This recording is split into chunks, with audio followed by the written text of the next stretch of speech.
हर हर महादेव, जय भोलेनाथ। दोस्तों आइए जानते हैं कुछ बहुत ही महत्वपूर्ण बातों के बारे में, बहुत ही महत्वपूर्ण उपायों के बारे में, जानकारियों के बारे में।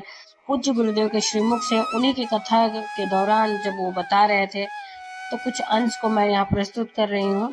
तो चलिए सुनते हैं उन्हीं के श्रीमुख से बहुत ही महत्वपूर्ण जानकारी। तो जिनकी यहाँ संपदा की कमी होती है, वैभव की कमी होती है, लक्ष्मी की कमी होती है, प्रतिष्ठा की कमी होती है, धन की कमी होती है, उसके लिए गुरुवार के दिन अगर शिव जी के मंदिर में पानी चढ़ाया जाए, जल चढ़ाया जाए, तो घर में विद्वत्ता का अनुभव होता है महाराज। आज एक बात और बहुत ध्यान से सुनिएगा महाराज। कभी आपको लगे ऐसा कि व्यापार बहुत अच्छा चल रहा था और एकदम बंद सा हो गया, फैक्ट्री चल रही थी एकदम बंद सी हो गई, मेरा व्यापार ही नहीं बढ़ रहा, तो प्रयास करना, तांबे के कलश में जल लीजिएगा, बेलपत्री नीचे हाथ में रखिएगा, तांबे के कलश को उसके ऊपर रखिएगा, तांबे के कलश को उसके ऊपर रखिएगा महाराज। उल्टा हाथ उस तांबे के कलश पर रखिएगा, अपना नाम और गोत्र का स्मरण करिएगा। ऐसा कैसा ही पात्र लेकर जाइए, अंगूठे से और उंगलियों से पात्र को पकड़कर बेलपत्री हाथ में ही रखे रहने देना।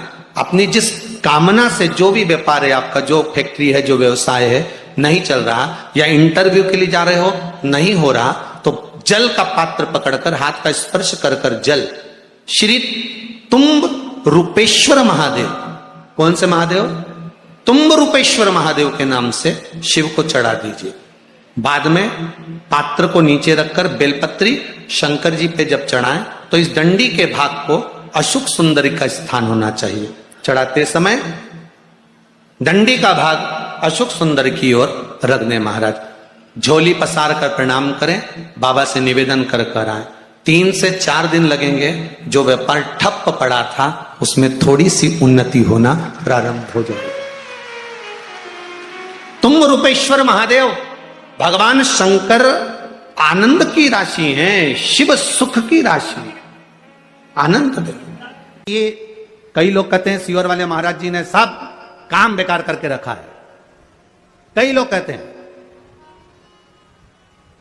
एक बेलपत्री चढ़वा देते हैं, मूंग का दाना चढ़वा देते हैं, चावल चढ़वा देते हैं, बेलपत्री चढ़वा देते हैं, जल चढ़वा देते हैं, धतूरा चढ़वा देते हैं। संहिता में लिखा है कि जितने समी के पत्ते डालें उतनी बार नाम और गोत्र बोले, पर आप ज्यादा बार भी ना बोल पाए तो अपना नाम गोत्र एक बार तो बोले। समी के पत्र का जल शंकर भगवान को समर्पित करें, शिव पंचायत का दर्शन करते करते। एक पात्र रख लें, उस पात्र में उस जल को झेल लें, शमी के पत्ते आ जाएं तो आ जाएं, वो जल रख लें और उस जल को एक बोतल में भर लें। लगभग 15 दिन आप उस जल को जैसे शरीर पर तेल लगाते हैं उस तरह से पूरे शरीर पर मलना प्रारंभ कर दें महाराज। ज्यादा से ज्यादा 20 दिन, ज्यादा से ज्यादा 21 दिन या 1 महीना, इतने में शरीर ठीक होना प्रारंभ हो जाता है। और इतना विश्वास जरूर कहता हूं, मेरे महादेव पर भरोसा कर कर कहूंगा, आपने एक बेलपत्री, एक दुर्वा, एक चावल का दाना या एक मूंग भी चढ़ाई है, गेहूं का दाना भी चढ़ाया है ना, उसके खाते में लिखा गया है, वो धन से नहीं तुम्हारे भाव से प्रकट हो जाता है। जिनके पास में करोड़ों की संपदा होगी वो तो बहुत चढ़ा देंगे साहब, पर जिनके पास नहीं है, आने तक का किराया नहीं है, और गुल्लक फोड़कर जो पिता मर गए, उस पिता ने थोड़ा बहुत अगर बच्चों को दिया होगा, उसने गुल्लक में डाला होगा, तो वो गुल्लक का भी फोड़कर अगर यहां तक पहुंचा है तो उसका विश्वास लेकर आया है, भरोसा लेकर आया है। वो तो विश्वास बाबा कैसे तोड़ दे जी?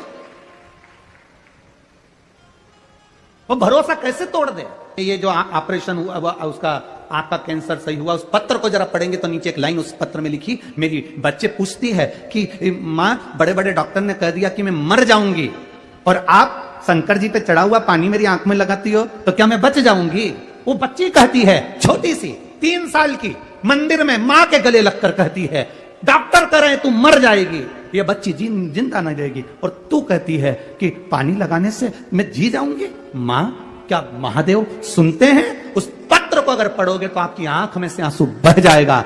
मां अपनी बेटी से कहती है, शिव महापुराण में सुना है, सारी समस्या का हल एक लोटा जल है, तो बचा लेगा वो। श्री शिवाय नमस्तुभ्यम, सब बोलिए एक बार जमकर, श्री शिवाय नमः। लक्ष्मी जी ने भगवान विष्णु से मांगा, पार्वती जी ने भगवान शिव से मांगा कि ऐसा वर दे दीजिए जिस वर से एक ही व्रत करने से संपूर्ण फल की प्राप्ति हो जाए, संपूर्ण फल मिल जाए। ऐसा एक व्रत का फल दे दीजिए, मात्र एक व्रत का। अब देखिए, हरियाली तीज करने वाली माताएं थोड़ा ध्यान से सुनना। हरियाली तीज जब माताएं करती हैं तो एक हरियाली तीज, एक गणगौर की तीज, ये दो तीज के व्रत ऐसे होते हैं जिसमें जब माताएं करती हैं तो उस समय पर उमा, ब्रह्मणी और लक्ष्मी, इन तीनों की आराधना का फल उसको केवल एक व्रत से प्राप्त हो जाता। अब देखिए दूसरा सातुड़ी तीज, इसमें उमा और महेश्वर, उमा और महेश, ब्रह्मणी और लक्ष्मी, इन चार के व्रत तप का फल एक साथ सातुड़ी तीज के दिन प्राप्त हो जाता। अब आती है हरतालिका तीज। आप लोग करते हो हरतालिका? यहाँ लोग करते कि नहीं करते? करते हैं यहाँ पे हरतालिका? कौन कौन करता है? जरा हाथ उठाओ तो जरा। अरे सभी करते हो, रखो रखो, बहुत बढ़िया, बहुत अच्छी बात। एक आती है हरतालिका तीज। इस तीज का व्रत माता पार्वती बेल वृक्ष के आनंद के साथ में फुलेरा बनाकर करती है, और जिसमें इस हरतालिका में माता पार्वती जी के जितने जन्म पहले हुए हैं, माता पार्वती का जन्म तो 52वें नंबर का, 52 नंबर पे माता पार्वती का जन्म है। इससे पहले तो माता के 51 जन्म पहले हो चुके, 51 जन्म माता पार्वती का पहले हो चुके हैं। तो वो जितने जन्म माता पार्वती पूर्व में ले चुकी हैं, ब्रह्माणी जितनी बार ब्रह्मदेव के साथ में विराजमान हो चुकी हैं, इंद्राणी जितनी बार इंद्र के साथ विराजमान हो चुकी हैं, और लक्ष्मी चाहे वो राधा के रूप में हो, चाहे वो रुक्मणी के रूप में हो, चाहे वो सतभामा के रूप में हो, चाहे वो यमुना के रूप में हो, चाहे वो गंगा के रूप में हो, जितनी बार माता लक्ष्मी ने रूप धारण करे हैं वो सब रूप में, और माता पार्वती अपने सारे रूप में, ब्रह्मणी अपने सारे रूप में, लक्ष्मी अपने सारे रूप में, इस हरतालिका तीज के व्रत को करने के लिए आतुर रहती हैं। और इस व्रत को कर एक दिन में ही संपूर्ण विश्व का जितना तप है, साधना है, उपवास है, सबका फल एक साथ एकत्रित कर लेती हैं केवल एक व्रत में, हरतालिका तीज। अब एक बात ध्यान से सुनिएगा, सारे व्रत, आपका अगर स्वास्थ्य खराब हो गया तो आप व्रत छोड़ सकते हो। जितने भी व्रत आप लोग कर रहे हैं पूर्व के, सोमवार, मंगलवार, एकादशी, छठ, पंचमी, चतुर्थी, अगर आपका स्वास्थ्य खराब है तो आप उस व्रत को छोड़ सकते हो, सारे व्रत को छोड़ सकते हो। पर तीज का जो व्रत होता है, हरतालिका का जो व्रत होता है, ये व्रत एक बार लेने के बाद जब प्राण छूटते हैं तभी ये व्रत समाप्त होता है, अन्यथा बीच में ये व्रत समाप्त नहीं।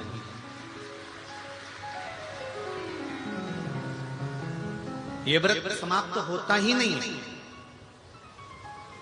अगर शरीर से नहीं बनता कि अब हमारी अवस्था हो गई, अब शरीर से नहीं बन रहा है, तो भले एक पहर की पूजन कर कर, एक पहर का नियम धारण कर कर, एक पहर का स्मरण कर कर, एक पहर का पूजन कर धारण करो, और उसके बाद में भले आप थोड़ा सा जो भी आपको लेना है वो कर लो, पर इस व्रत को करना ही पड़ता है। इस व्रत का नियम ही यही है। इस व्रत की ब्रह्मा, विष्णु और महेश, इन तीनों की जो देवियां हैं, ब्रह्माणी, लक्ष्मी और पार्वती, थोड़ा ध्यान लगाकर सुनना।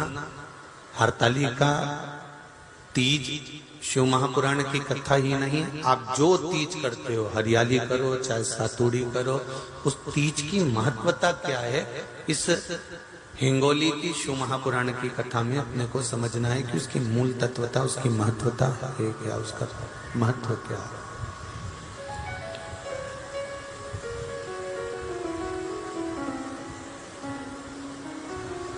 भगवान ब्रह्मा, भगवान विष्णु और भगवान शिव,